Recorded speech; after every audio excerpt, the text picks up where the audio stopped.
Hello everyone, I am Matri. Welcome back to my channel everyday eco Yatri. আজকে নিয়ে এসেছি আমার গ্রামের বাড়ি তৃতীয় পর্ব। সর্ষে ক্ষেত সেকেন্ড ব্লগে আপনারা দেখে নিয়েছেন, মানে লাস্ট ব্লগে আপনারা দেখে নিয়েছেন সর্ষের কীরকম চাষ হয়েছিল। আর এইখানে চাষ হয়েছে ফুলকপির। ফুলকপিগুলো এখন অনেকই ছোট রয়েছে। এই যে কচি কচি পাতাগুলো রয়েছে, কচি পাতাগুলো ভাজা খেতে কিন্তু দারুণ লাগে। আর এরপরে দেখাচ্ছি খুব ছোট্ট ছোট্ট ফুল ধরেছে, এখনও পর্যন্ত ফুলগুলো বড় হয়নি।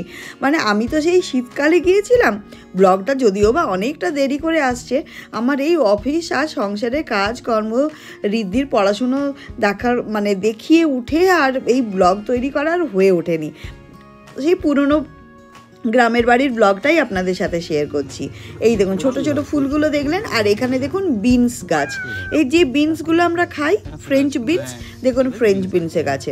তাই ভাই বলছে প্রচুর বিনস ধরে, প্রচুর, যতগুলো ফুল দেখেছেন তত বিনস, এত সুন্দর। এরপরে বাড়ির দিকে এসে হঠাৎ করে মনে হলো আলু পোড়া খাবো। ওই যে কাঠের উনুনে রান্না হচ্ছিল, আর সেই কাঠগুলোতেও নিচে পুরো জ্বলছে, একদম গরম হয়ে আছে, পুরো নিচে আগুন আছে। সেইগুলোকে দিয়ে ছাই দিয়ে ঢেকে টেকে এইভাবে আলু পোড়া করা যায়, যেমন আমরা তন্দুরিতে করি। কিন্তু এই আলু পোড়ার খাবারের কিন্তু দারুণ টেস্ট। এই টেস্ট আর তন্দুরির আলুর মধ্যে অনেক ফারাক আছে। এখানে আমার দাদু ঠাকুমা থাকতেন, এখন আর থাকেন না, ওনারা নেই। এখানে টিভি আছে, লাইট আছে, ফ্যান আছে, সব কিছু আছে। এখানে কোনো কিছুর ব্যবস্থা কমই নেই। আর এই ওয়ালগুলো পুরো মাটির, একদম কত ইঞ্চি মা? 15-20 ইঞ্চি। এত ঠান্ডা হয় আর ভাবতে পারবেন না। এখানেও একটা রুম আছে, এখানে বেড, ফ্যান, এ পাশে কাকুর চেম্বার, এদিকেও বেড টেড রয়েছে। আর এইদিকে এপাশে ধান টান রয়েছে, এগুলো সব ধান রাখা হয়। এখানে দেখুন কাকুর চেম্বারও রয়েছে, সিঁড়ি দিয়ে দোতলা চলে যায়।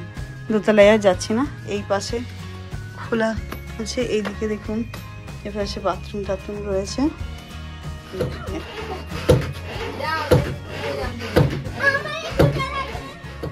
মা আর কাকিমা মিলে ঢেকিতে চাল গুঁড়ি বানিয়ে দিচ্ছিল।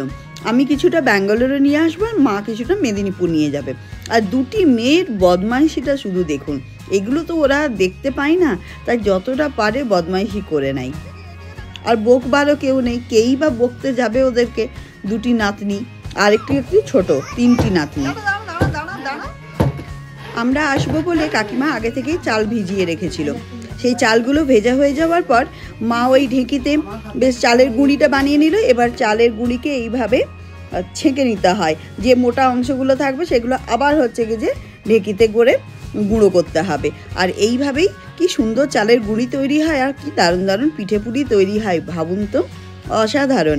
শীতের সময় পিঠে পুলির মজাই একটা আলাদা। বিভিন্ন রকম পিঠে পুলি খেতে যত সুন্দর লাগে, তার পরিশ্রমও কিন্তু রয়েছে দ্বিগুণ। কিন্তু সবাই মিলে যখন একসাথে খাওয়া দাওয়া হয়, একসাথে কাজ করা হয়, তখন আর সেগুলো কিছু মনে হয় না। তখন আনন্দটাই মনে হয় সবার থেকে বেশি। আমরা সবাই যাচ্ছি বিলে, ওখানে চাষ হয়েছে বরবটি, তো বরবটি তুলে নিয়ে আসবো। চলে দেখুন একটা গাছে 2 রকমের জবা ফুল। দেখুন একটাই কিন্তু ডান্ডা, এই দেখুন একটাই গোড়া। মা একটা গাছে 2 রকমের জবা ফুল। দেখুন সবাই মিলে আমরা যাচ্ছি, দারুণ লাগছে। কতদিন পরে সবাই মিলে আজকে একদম পিকনিকের মতন করলাম। আর খাওয়া দাওয়া সেরে হ্যাঁ কোথায়? হ্যাঁ ও বাবা, এই আম বাগানে নাকি আবার শুটিং হয়। এই দেখুন বাবা।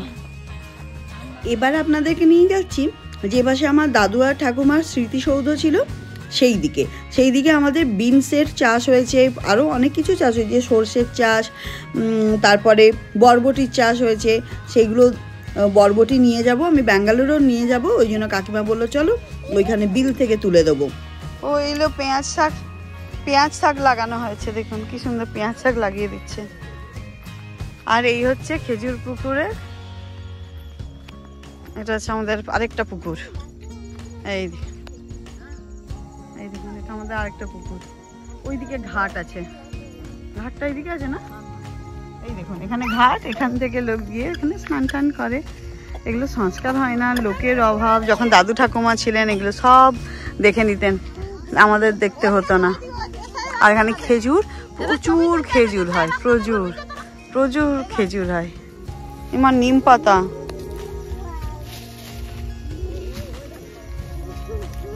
নিম পাতাগুলো নিয়ে যাবে।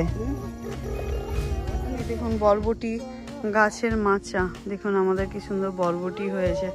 এটা ফুল,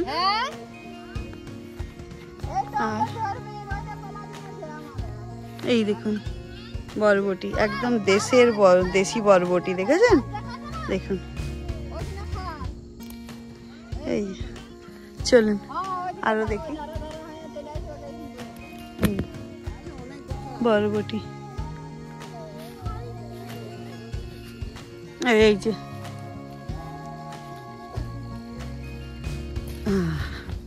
এই দেখুন বরবটি,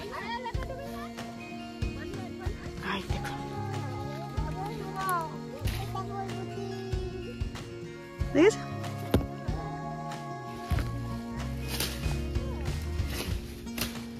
এই দেখুন কত বরবটি। হ্যাঁ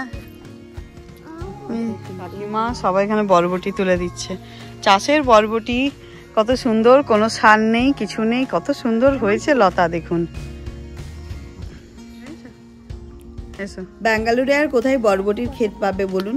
তাই দেখুন কি সুন্দর আনন্দ করছে। দেখুন কত বরবটি, এই এত বরবটি নিয়ে আর সব যাচ্ছি হেঁটে হেঁটে। এই যে মুটকি মাসি, ভুটকি মাসি, মা কাকিমা আসছে। আর ওই দূরের দিকে দেখুন কি সুন্দর লাগছে দেখতে। আর এপাশে দেখুন হলুদ সর্ষের ফুলের সাথে কি দুর্দান্ত লাগছে। অ্যাকচুয়ালি ধান উঠে গিয়েছিল, ওই জন্য এই জমিগুলো এখনো এরকম খালি পড়ে আছে। এরপরে ওই চাষের ধান জমিগুলোতে আরো কি কি চাষ করা যায়, কেমন কেমন চাষ করা যায়, সেগুলো সব করবে। বিল থেকে ফিরতে ফিরতে দেরি হয়ে গিয়েছিল, তাই ভাই এসেছিল স্কুটি নিয়ে। সেই মামুর সাথে সবাই মিলে কেমন বসে পড়েছে দেখুন, এটাও এক ধরনের খুব আনন্দ। এই হচ্ছে আমার বাবার কাকু, মানে আমাদের দাদু, আর আমার মেয়ের হচ্ছে বড় বাবা। বংশের মধ্যে এই দাদুই আছেন। আচ্ছা, আর এখানে কাকিমা ছোট ছোট পাতার থালা বানিয়ে দিচ্ছে। ওই যে গুড়ি কোটা হলো মাংস পিঠে বানানো হবে বলে। এই শাল পাতায় মাংস পিঠে বানানোর স্বাদ আরো ভালো লাগে খেতে। আর সেটা যদি আবার কাঠের উনুনে হতো। মেদিনীপুরে তো কাঠের উনুন পাওয়া যাবে না, তাই গ্যাসেই বানাতে হবে। তাই কাকিমা বলে দিচ্ছে কিভাবে বানাবে। চলুন তাহলে মেদিনীপুর ফিরতে হবে। মেদিনীপুর ফিরতে 40 মিনিট মাত্র সময় লাগবে। বাইরে আবার কোনো লাইট ছিল না, লাইট লাগালেই নাকি লোক চুরি করে নিয়ে চলে যায়, না তো ভেঙে দেয়। কখনো কখনো হাতিরও তো উৎপাত আছে, ওরাও বেশ ভালোই উৎপাত করে। সবাইকে বিদায় জানিয়ে টাটা করে সবাইকে আমার বাড়িতে আসার জন্য বলে একটা বছরের জন্য আবার এখন আমরা ব্যাঙ্গালোর চলে আসব।